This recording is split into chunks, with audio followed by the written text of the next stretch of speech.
Welcome to Potter Revisited, episode 99. I'm Tori. And I'm Shay. Today we are diving into Order of the Phoenix, Chapter 1, Dudley Demented. Or, as we like to call it, the Roast of Ickle Diddykins. I love that. I love that so much. Yeah, literally it just opens up. Harry Potter's like, "Hi, my name's Harry Potter, and welcome to the roast of this asshole." I mean, Harry's been through it. It's deserved. But God, is he sassy. Yeah, but we're actually on the 5th Harry Potter book in our reread podcast, which is crazy. Also, we're almost at 100 episodes, so we're going to have to figure out something to do. Probably just thank our moms. Yeah. But I looked up some Order of the Phoenix facts, which were actually kind of hard to find, so I don't know if half of these are true, because I was looking on Reddit for a bit. Welcome to the fake news podcast. This is the biggest Harry Potter book in the series, obviously, which is, I can't remember, I think it's like over 700 pages. Juicy. And it's also the longest wait in between, like, releases. So Goblet of Fire came out in 2000. This didn't come out until 2003. Before that, they were coming out each year. And I feel like we talked a lot about how there was some issues with Goblet of Fire and just, like, the pacing and everything. So I feel like the author probably felt a lot of pressure to, like, get things out.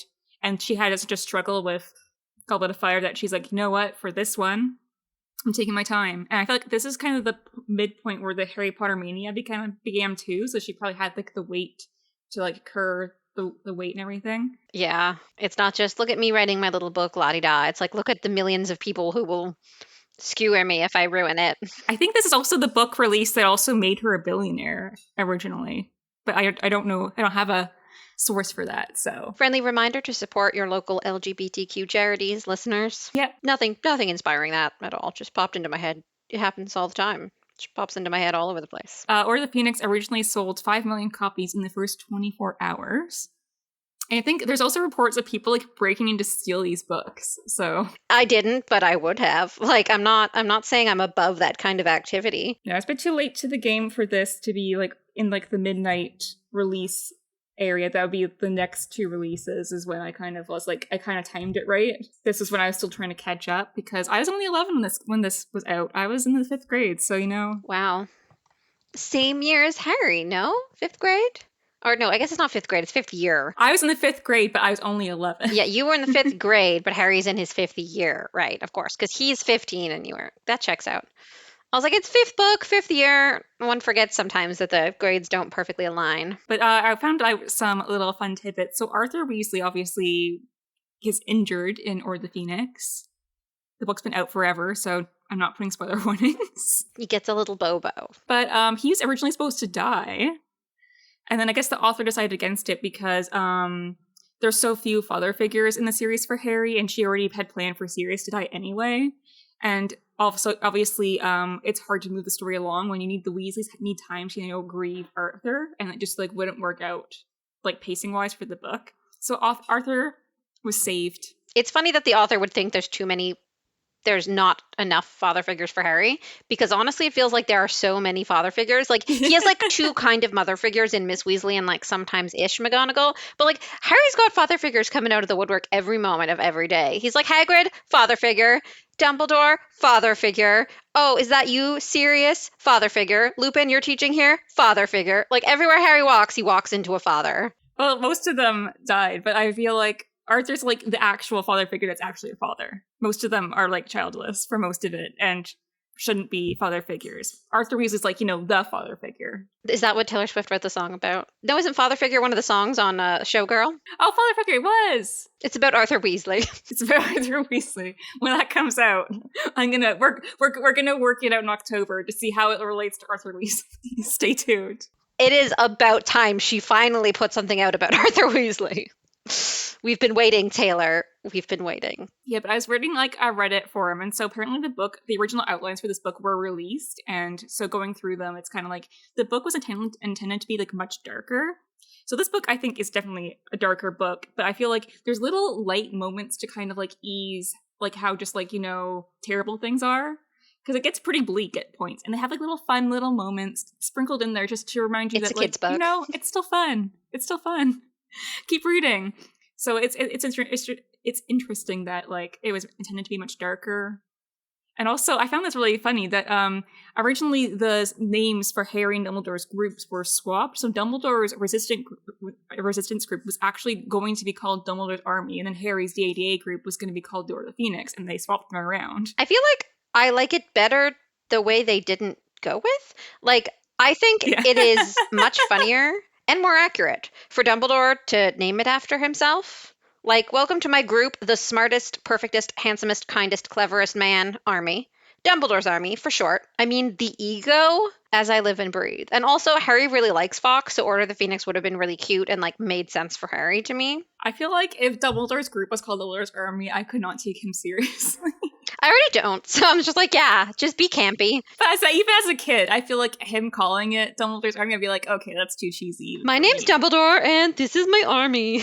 Yeah, the biggest thing I found out is that Sirius's death was a lot different in the outline. Sirius was actually going to choose death, i.e., I don't know if we can really keep this in, but like choose to die suicide-esque, because basically he was cornered with Dementors, and rather than, face Dementors, he willingly goes into the Vale, rather than, him accidentally going into the Dale to protect Harry, which I thought was a very interesting motivation for his character. Yeah, I mean, the Dementors are scary, and they do talk about things being worse than death, And we just think about Sirius's, experience, how stunted he is emotionally, and the idea that, like, he would rather die than, go back to the Dementors and, like, that life he had, and definitely some repressed traumas there. I don't know if we should talk about that as an emotional stunt, because I think maybe a lot of people would choose the same thing, to die rather than to have your soul sucked out of you or spend life in prison. That's true. I feel like it's not necessarily an emotionally stunted thing, because I just feel like Sirius in generally is an emotionally stunted character because of what he experienced. He basically lost his early 20s. Yeah. And so he's like 10 years behind what he should be. But yeah,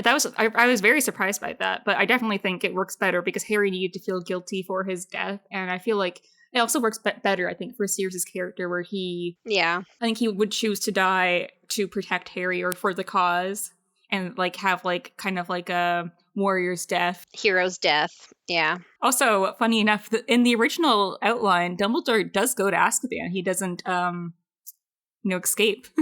Honestly, he goes to Azkaban as he should. He's deranged. He's negligent.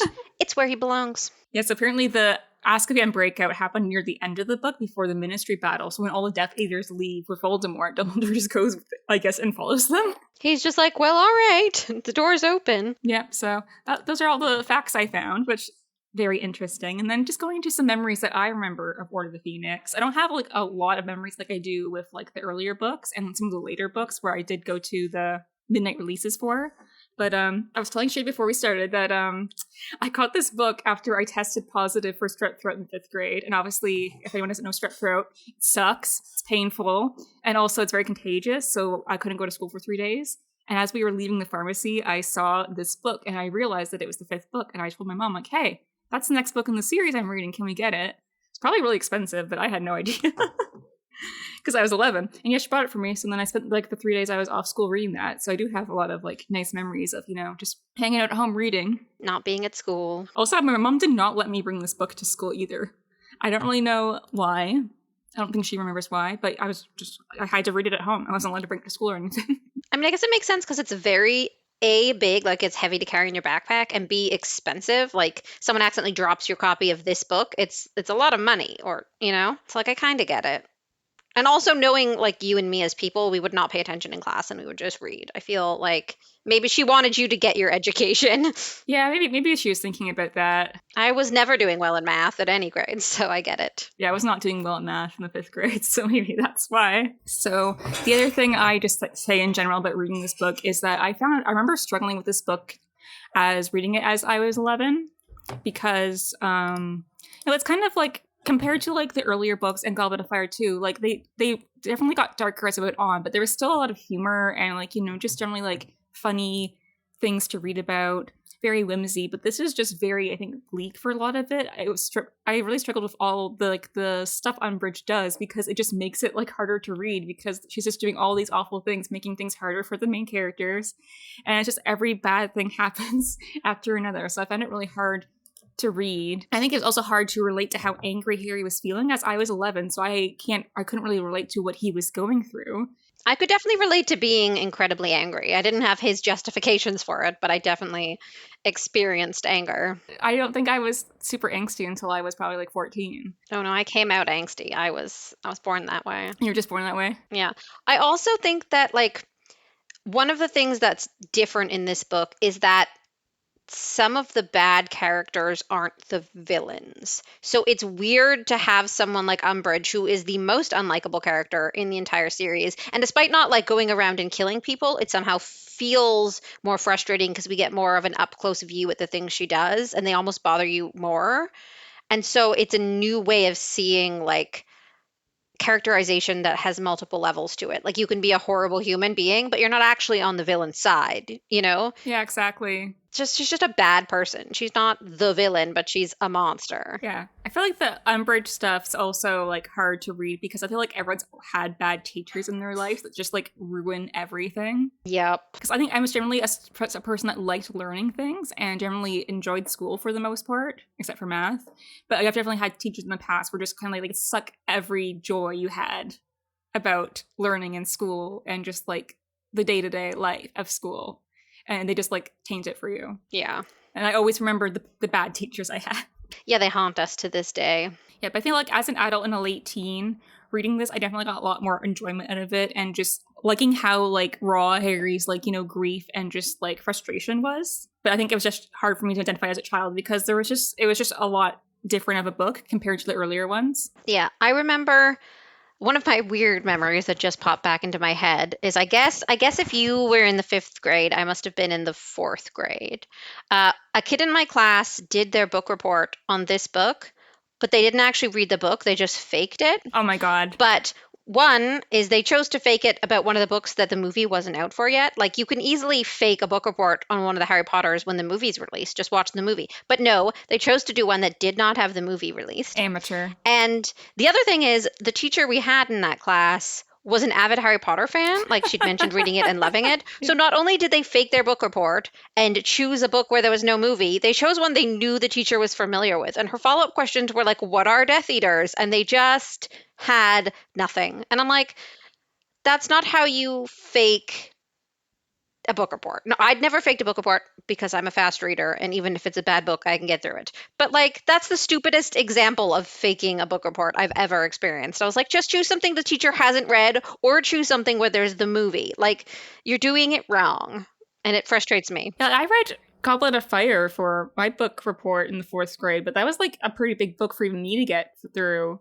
And Order of the Phoenix was so big, and there were so much things going on. I don't know how any like 10-year-olds any teacher would think a 10-year-old would be able to read that. Well, I mean, I did my 4th grade book report on the Two Towers of the Lord of the Rings. So there's always a few weirdos in every bunch, you know? That's true. But I did not cheat and just watch the movie for that, by the way, guys. I read it. I did. But let's get into the chapter, Dudley Demented.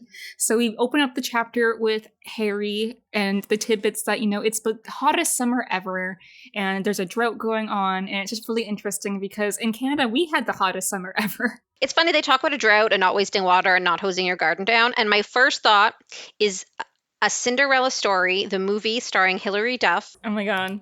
Yeah, exactly. Where her evil stepmother is played by Jennifer Coolidge. Iconic. And Hilary Duff's like, we're in a drought. Stop watering the garden.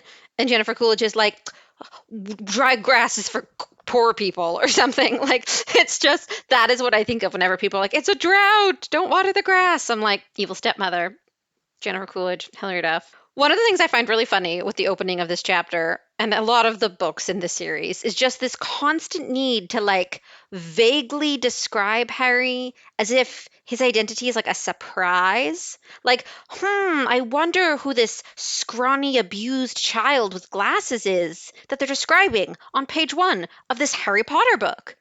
Like, who the fuck could that be? No way of knowing. No way of knowing. So mysterious. Also, it kind of drives me nuts that the Dursleys just like think Wizard news would never ever make the Muggle news. Like, I understand that they like to be in denial, but like weird shit makes news, and the wizards obviously do weird shit. So to me, it's almost not like they could never possibly be on the news. It's I wonder how much of the weird shit on the news is just wizards. Like, it just seems so not realistic or remotely intelligent to assume there's no wizards on the news.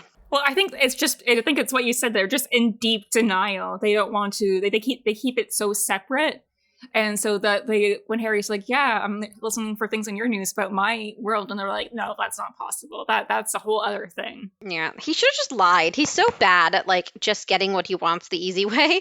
Like, Harry could have just been like, "Oh, I have a school project where I have to keep up to date on the Muggle news. I have just make something up that justifies your actions, but make it sound like you don't want to do it so that they make you do it." Like, if you look like you're suffering for it, they're gonna make you do it. So, like, I don't know, man. Just, Harry, lie better. They do a bit, like, we say that the Harry Potter books always have the first chapter where they kind of just, like, reintroduce us to Harry and what's happened, but this book kind of does it, but not as much. Like, there's a couple of lines just about Harry and, his appearance and kind of, like, who he is, and there's a few lines, and it kind of sprinkles in things that have happened, but it's not directly like being like, this happened last year, before that this happened.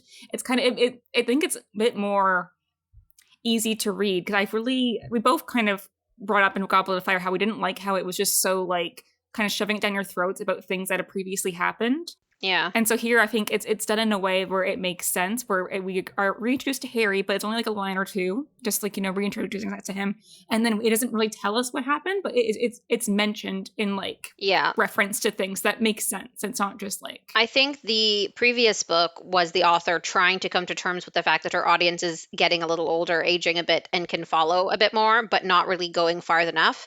And so this book, she's like, okay, I'm going to give the audience a little bit more. I'm going to assume they're a little bit smarter and a little bit older now because this book is bigger, and I'm going to not be as blatant with my summarization, because like 2 books ago, she would have been like, scrawny, pale, curly-haired, glasses-wearing Harry Potter, who last year went on a big adventure at his magic school, Hogwarts, and competed in a whimsical tournament with students from other schools.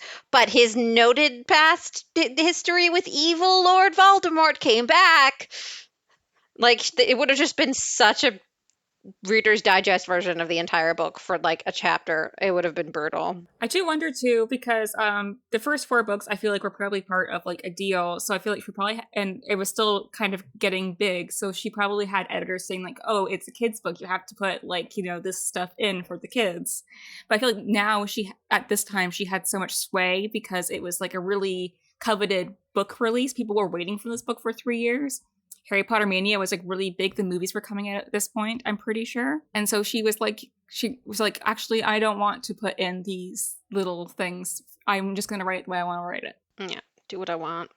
There's one line about how Vernon and Petunia are talking about Harry listening to the news and how weird it is that he wants to listen to the news. And they mention that Dudley doesn't even know who the Prime Minister is. Like, that's normal. Which is just hilarious. I also think like they make it sound like Harry's crazy for following the news because Dudley doesn't. But it's like, when I was 14, I was following the news. Like, I was watching the Colbert Report at nighttime, which is kind of not exactly the news, but I was also paying attention to the news on top of that. Like, I was up to date. I feel like I didn't watch the news, but my parents watched the news, so it just was on. So every morning, the news was on. I'd watch it. Every evening after dinner, the news was on, so we watched it. So I always knew like kind of a gist of what was going on. I definitely knew who the Prime Minister was. Yeah, I think Harry also needs to pay attention to the news because he's had big events that directly impact him and negatively. I think it's different for Dudley because Dudley's just so sheltered. Yeah, he's living in a bubble. I don't think he can imagine anything bad actually happening to him. He's also too narcissistic to think that anything that happens to anyone else matters. So, like, there's just no reason for him to consume the news. He's just a very average, 15-year-old boy kind of living in his own world. Speaking of Dudley, so Harry storms off with, after his confrontation with Vernon and Petunia, when they question him about, why are you listening to the news? Yeah, why are you listening to the news? And they're talking about kind of like Dudley and how he's obviously having tea at his friend's parents' house. Classic Dudley. And it's just like, Dudley's obviously going around terrorizing the town, as Harry says. And it's just like, growing up in a small town, I'm just like, how would Petunia and Vernon not know what he's doing? Because I feel like at some point, some nosy neighbor is going to see Dudley, you know, vandalizing the playground and be like, talking, be like, your son was off doing this. Are you going to do anything about it? Our poor playground. Or maybe they do hear stuff and they just kind of brush it off, being like, oh, that wasn't our son. Would never be our son. Yeah. Would never. Because I think you can remember being in a small town where, like, you did anything and your parents would hear about it. Oh, yeah. Not that I did anything bad, but it's just like so-and-so saw you at Tim Hortons. And I'm like, yeah? What were you doing at Tim Hortons? I'm like, getting a coffee and a donut. What the fuck else would I be doing at Tim Hortons? But I had friends that, you know, did teenager things, and, like, yeah, you would, everyone would hear about it. Like, did you know so-and-so was off doing this and at the ravine? Oh, not at the ravine. No good ever comes at the ravine. But interesting as well, we are reintroduced to Mrs. Figg as Harry sees her, and he mentions that she's been taking kind of a keen interest in him and keeps inviting him over. And Harry's like, hell no. I don't know. Like, to me, hanging out with a relatively boring old lady is a vast improvement to hanging out with the Dursleys. Like, he gets to sit on a chair and not, like, lay on the ground in a bush. He probably gets, like, some cookies with the tea she offers. I feel like the big thing is Harry's not a cat guy, which is a flaw. Because he says that her house smells like cats. And, like, you know, I guess I get that. Well, she has a lot of cats. And, like, to be fair, if you're not cleaning that litter box pretty regularly, and keeping in mind how many cats she has, she probably has to clean it every day. And she's old. So, like... And she talks about her cats, too. So I feel like Harry would hate hanging out with us.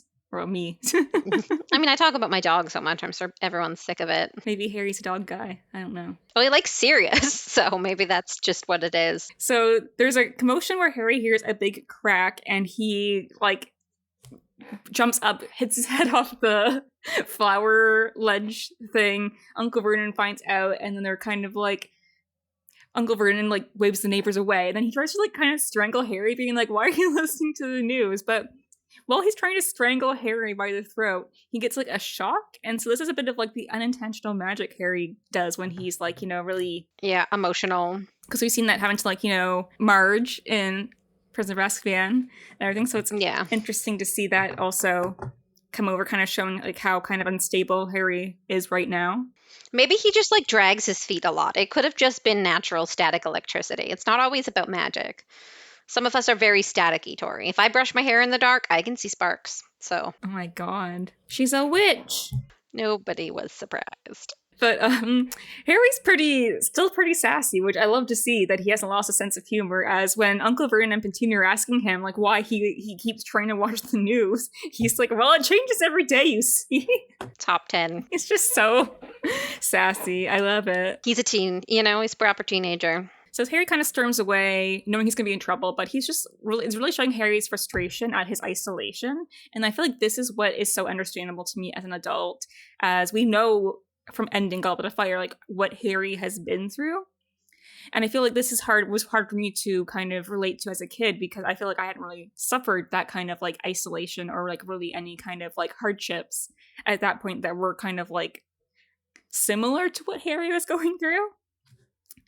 And it was just hard for me to kind of comprehend that. But I feel like this is we just know it's so relatable now. I feel like with all, like, the life experience I've had at this age, like, seeing how, like, Harry's so frustrated, but it obviously comes from a place of vulnerability where he's just left to deal with so much on his own.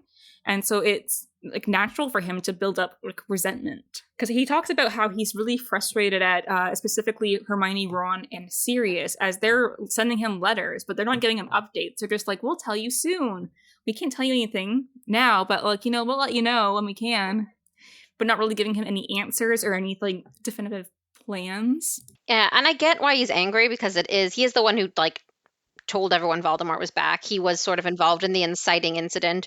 But I also think it's definitely a very younger person, teenager thing to be like, I know there's a high risk for them telling me. I know I probably don't have the solution, but I think me knowing what I want to know is worth the risk of someone else intercepting the letters, which is just not true. Like, it is the right call not to risk your letters getting intercepted and not to give Harry any important information. But when you're young like that, you sometimes forget that like the things you want to have because you want them does not account for like any risk involved. Like, I'm sorry, but it's not worth the risk, Harry. You're not going to come up with the defeat Voldemort plan in the next few weeks all by yourself. So just chill.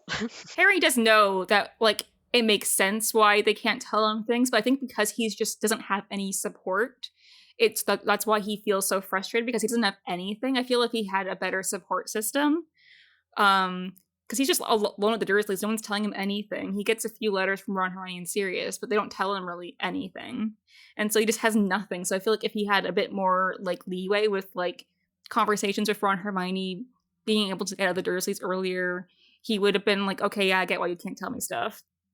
But like, he has nothing, so he's just like, I need something, and he's just like, so frustrated. But something I thought was kind of interesting is that Harry notes that in Ron and Hermione's letters, it sounds like they're together. So obviously, the Weasleys are at the headquarters setting it up, and that's why Ron keeps saying like, we can't tell you stuff right now, but tons of stuff's going on. We'll tell you when we see you in person. And it sounds like Hermione's there with him. So I'm just wondering, why is Hermione there as well? Because she has her own parents and her own life and doesn't really have ties to the Order right now.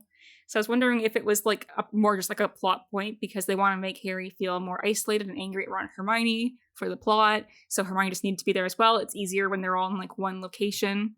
But also, did Dumbledore just want Hermione there for some reason that only he knows? Somebody around here needs to be smart, and it's not the adults. So it just feels odd because Hermione's kind of life outside of Harry and Ron in the Wizarding World is kind of ignored. Like, don't her parents want to see her in the summer? I always sort of imagined like Harry's interpreting it as her staying with Ron and being at the Burrow, or that he doesn't know about the headquarters, so at the Burrow the whole time. But I think in my mind what it probably is because Hermione and Ron both have reasonable parents, they get together occasionally and hang out as friends over the summer. So like they meet in whatever Diagon Alley and they hang out for a few hours and they get lunch, or they like get together and just like hang out as friends do a couple times because Hermione's parents want to see her and Ron's parents want to see him. And just like because they're seeing each other face to face and not being intercepted, no one can read what they write, they can actually share information. So Ron's telling Hermione things and Hermione's giving him feedback and being smart about it. And because Harry doesn't see them face to face, he doesn't get that opportunity. And because the relevant things that happen to them are the things that happen when Ron and Hermione are hanging out, those are the things Harry hears. So it's like, oh, me and Hermione were discussing, or Ron and I were saying, or me and Ron did this. But it's just like they're seeing each other occasionally over the summer. And it's just Harry's interpreting it in the most dramatic way possible to feel left out, because that's how brains work. Well, I do get Harry's feeling of FOMO, because I get that too when you have like a group of friends and like you see people hanging out without you, and like obviously there's reasons for that, like you couldn't go or something, or you don't live close to them. Story of my life. Hello. Literally. Yeah, Shay lives in another province to everyone else, so she probably deals with that a lot. It's like a state, guys. It's like a different state. But yeah, I get that feeling a lot when I see friends that live close together hang out and stuff. I'm like, I wish I could be doing that. But obviously Harry wants to do that and he's not allowed to. Yeah, but Harry's definitely struggling with PTSD, as we can kind of see with just like his emotions and his reactions to things. And Dumbledore making him so isolated without a good support system is really cruel, because Harry really has no one. Like, the Dursleys aren't supporting at all. Harry just witnessed a murder and like tons of crazy things at the end of the last year, was told by Dumbledore that he was like so brave, he went above and beyond what was expected of him, being super kind and like, supporting Harry. And then he just ships him off to the Dursleys and basically limits like his interactions with his friends, leaves him there basically all summer. Yeah. And Harry's having nightmares and he's dealing with this all alone, and he can't really reach out to any of his usual support systems, which are Ron, Hermione, and Sirius. Yeah, Dumbledore's an idiot. He really is. Like, he just forgets that there are things besides Harry's physical well-being that matter. And it's just like this kind of trauma could send someone over the edge, And like, Dumbledore not like like, I guess, like, taking care of Harry's emotional well-being does play a huge part in Order of the Phoenix, where Harry doesn't trust anything that's going on, so he's always going to do things himself, and, like, him doing things without checking in with people really, like, just... is what causes a lot of the problems. Yeah, it causes so many problems, Order of the Phoenix.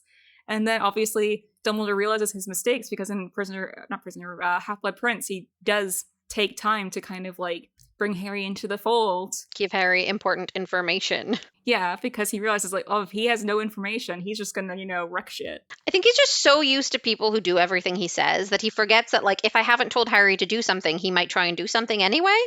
Because he's so used to people just, like, only doing things when he tells them. And he just forgets that Harry's a real person with his own internal motivations as well. And he gets shocked sometimes. He's like, I didn't tell Harry to do this. I didn't subtly insinuate I wanted him to do this. And I didn't manipulate the people around him to get him to do this. So I have no idea how he could possibly decide that he needed to do something.